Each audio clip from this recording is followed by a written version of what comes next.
In order to be a polynomial, there are certain rules that you can't break. For example, we cannot have any variables as exponents. If we do, then that is not going to be a polynomial. Other rules that would make things not a polynomial would be fractions in exponents or negative numbers in exponents. So these other three actually do not break any of the rules. These other three functions are examples of polynomials. We can have coefficients that are irrational, that's okay. We can have coefficients that are fractions, that's fine. And we can have things that are not multiplied out. All of these are still polynomials. But this one's not because of that variable in the exponent. So for the ones that are polynomials, let's talk about what their degree is. The degree is going to be the highest exponent in the problem. So for this first polynomial, my degree is 4.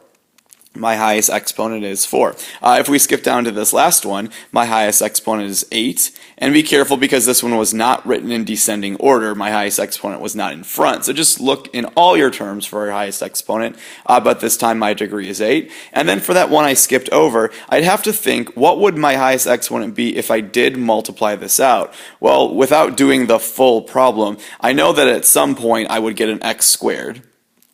And then I would still need to be multiplying that by 3x. Oops, I wrote my wrong term down there. I'd have x squared. I then at some point have to multiply that by 3x. And so without working out the entire problem, I know that my highest exponent is just going to be to the third power. So this one would be degree 3. You can also kind of look at this and sort of count up your x's, I suppose, if you want to think of it that way.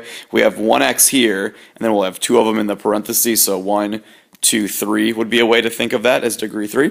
And then the final part of this was to state the maximum number of turning points the polynomial has. Turning points are the maxes and mins, so the number of times your graph changes direction. So for example, a graph that looked like this would have 1, 2 turning points. Well, it turns out that the maximum number of turning points, which I'll label as just max TP.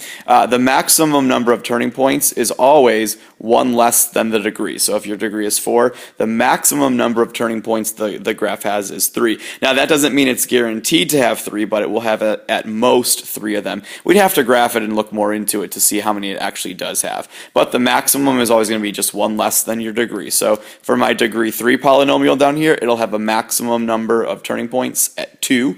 And then finally, my degree 8 polynomial would have 7 as its maximum number of turning points.